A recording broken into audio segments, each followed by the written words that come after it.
as we think about the connection of ethical leadership and long-term business success and whether or not it really matters, if we were going to have somebody come up and just give you a little bit of insights of what ethical leadership meant and what it meant to be a multi-generational, and multi-generational I mean successful organization, I thought Dr. Joe Salley would be the right person to do that. So you can see a little bit about Joe. I won't read it, but he's a PhD from Stanford, and one of the amazing things, the first time I went to Milliken, Joe said, we're going to run around our facility, we're going to go really fast, you need to be able to keep up, and so on and so forth. And I was on West Coast time, it was 7 in the morning, I think he was sprinting. But anyway, he said, our role is to really improve the human condition. And he told me about when he was a graduate student at Stanford, and he had volunteered, I might get this wrong, to sort of help paraplegics. And he said one of the demoralizing things is their wounds don't heal. So you keep dressing the wounds, but the wounds don't heal. Well, we've invented something at Milliken that heals their wounds, and just the confidence that inspires in these people. And then I was thinking of my own career at college of thinking about where they had dollar beers that night of the week. And I was thinking, I am not worthy. So, and that's true. But anyway, Joe Salley, please come up and share just a little bit. Thank you. I'll get my daughter out of the way. So once again, congratulations to all the winners.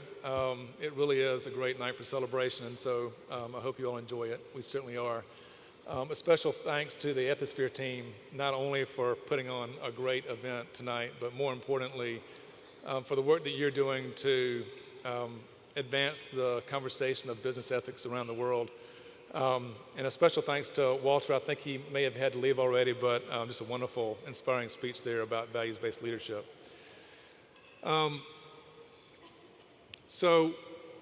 This is an Ethisphere dinner. I'm not going to lie to you, right? One of the best things about these dinners is hearing your name when they call out the list of winners, right? That's one of the, if not the highlight of the night. But one of the other great things about these dinners, and Tim opened with this, it's just a great opportunity to be able to engage other people in this community of companies that are really doing some wonderful things, and to learn what you're doing and how you're thinking about ethics. And so in that spirit, Tim asked me if I would come up and say a few words about Milliken and how we think about ethics. So he said, I'm going to put 8 minutes on the clock, and so speak quickly, and so I'll get in as much as I can in the next 8 minutes. So Milliken is it's a company that's a little bit hard to get to know, right? If you don't participate in markets that are around us, we are a privately held company, 150 years old. We're a privately held company, so we kind of stay off the radar screen of Wall Street. We're almost exclusively a B2B company, and so we're not out there promoting our consumer brand. And so it's kind of a hard company to get to know. And so I think that one of the most interesting and distinguishing things about this company that I'm privileged to be a part of is it really is made up of this community of innovators that are just deeply passionate about two things. They are passionate about performance. They love to win, and they're passionate about purpose, particularly the purpose that's inspired from some of the values that we'll talk about in a little bit. And so if you rewind back to 2007, when we first found out that we were on the world's most ethical list, we were delighted, we were humbled, we were thrilled, to say the least. And after we danced on the tables for a little bit and things kind of calmed down, we started thinking about, what do we do with this? What do we do with this Ethisphere thing? Do we talk about it or not? Ray Day actually was asking this question: how do you all think about communicating being on the world's most ethical list?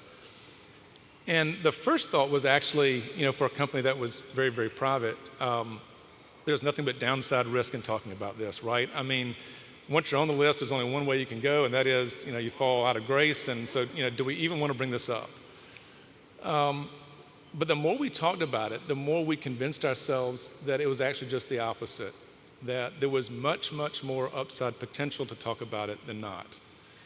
And the reason is because we realized that it was an opportunity to catalyze the conversation, first and foremost amongst ourselves, amongst our own community of innovators within Milliken, and then with our supply chain partners about values, about business ethics, about what we expect.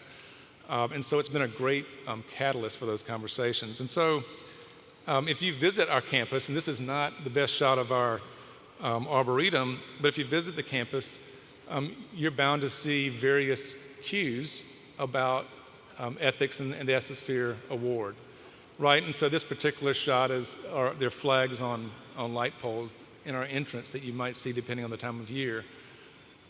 If you go into our innovation gallery, almost all visitors do, there are multiple cues that are designed to stop and to catalyze that conversation about ethics, and this is how we think about it, and we want to understand how you think about it, and it really is about having that conversation.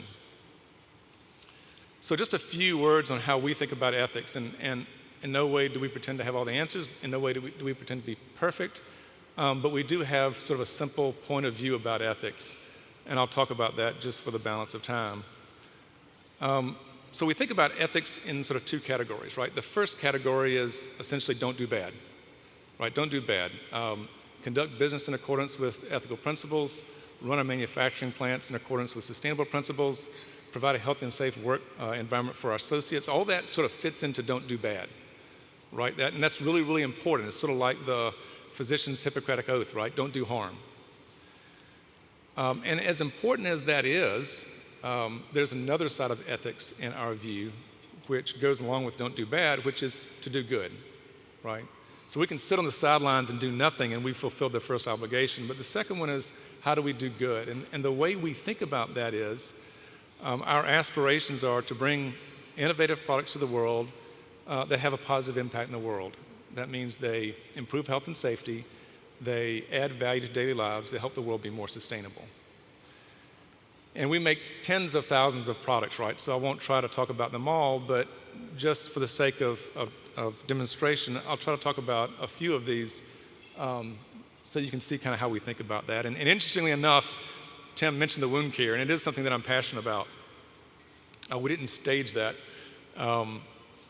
But this little picture here is of a fairly new product that we came out with that's designed for people who have difficult to heal wounds, right? So if you are a diabetic patient with difficult ulcer conditions or a burn patient, those wounds can take a very, very long time to heal. In some cases, you can never heal them. And without going into the science and the graphic nature of wound healing over dinner, I'll suffice it to say that these advanced wound care dressings can dramatically shorten the healing time. In some cases, they can enable wounds to heal that heretofore never would have, right? And so it's just a great example of innovations that do good by improving health and safety.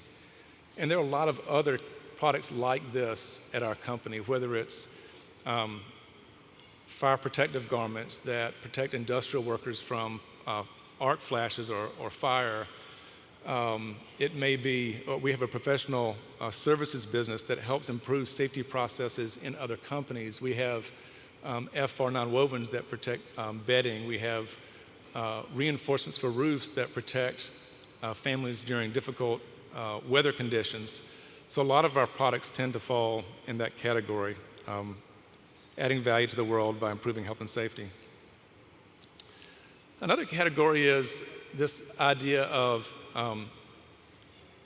bringing value to daily lives, right? So it may not be curing sickness, but it's some way, shape, or form adding value to daily lives. And this is an example I love because I've got a lot of personal experiences with this, and some of you may as well.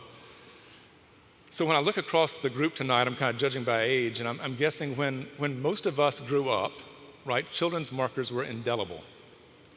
And so if you wrote on your shirt, it stayed there until you replaced your shirt. If you wrote on your wall, it stayed there until you painted the wall. If you wrote on your skin, it stayed there until you rubbed a few layers of skin off, right? You can still go to my father's house today and crawl under a table and you can see my artwork. And I promise you, when I was like little Michelangelo, painting at a much lower elevation. But when I finished it, I realized what I had done, and I spent 2 weeks to no avail trying to rub it out. And the trauma that ensued when my parents found out probably ruined my career as a budding young artist, right? No telling how much further I could have gone. But about 3 years ago, I go up to my daughter's room at 10 o'clock one Saturday morning, and halfway across the wall, she has painted this scene on her wall with markers, right? And you all know what I did, right? And I looked at it, I paused for a second, I grabbed a few markers, and I helped her finish the scene, right? And then we took a picture, which is much better than that. I should have used that picture. And then we went to the bathroom, got a warm washcloth, and we wiped it off, right? Because today, most children's markers are washable. And the reason they're washable is because we have this really interesting technology that can do crazy things with colorants. One of which is we can engineer in extreme water solubility. And so in this case, what we're doing is we're providing a worry-free experience for kids, parents, and their teachers when these kids want to explore their creative side. And a lot of our products fall into this category. How can we add value to daily lives? And the third and the final category that I'll talk about, innovations that do good by helping the world be more sustainable. So a lot of us see this, and we love the idea of wind energy for all the right reasons. But one of the challenges of wind energy is it's not very cost competitive, right? It's economically challenged, particularly if you look at the price of natural gas and coal today. So, a lot of people think, well, wind's free, right? It's free variable cost, but the problem is the capital cost. And so one of the ways that you make wind energy more cost competitive is you make the windmill blades larger. And the problem is those windmill blades are made of PVC or balsa wood, and essentially they're at the end of their structural limitations as to what they can do. And so a number of our engineers and designers have come up with a composite that can significantly increase the length of these windmill blades, significantly reducing the cost and making wind energy more and more cost competitive. And a number of our products fit into that category, right? It might be additives that make plastics lighter that can enable, lightweighting vehicles at Ford to make them more energy efficient and deliver less pollution. Or it might be automotive nonwovens that substitute for metals or plastics, or carpet that can, again, de-weight automotives, making them more fuel efficient. It might be clarifiers for polypropylene, which turns out to be the most sustainable material for clear applications. So if you sort of diagnose the tens of thousands of products in our portfolio, typically the theme that you'll see is innovations that do good by improving health and safety, adding value to daily lives, and helping the world be more sustainable. So that's sort of how we think about ethics. It's two categories, right? The first category, don't do bad. Conduct business in accordance with ethical principles, run your plants in accordance with sustainable principles, provide a healthy and safe workforce, all that stuff. But if it's just that, we haven't really put points in the scoreboard. So the second side then, equally as importantly, is how can we make a positive impact in the world by bringing innovative products that can do good things. So that's a little bit about Milliken. I'd love to talk more, but I know we have other things to do. So let me close by just saying congratulations again. It's a great night. Hope to get to see everybody here next year and the next year and the next year. So good luck to you all, and thanks for your attention.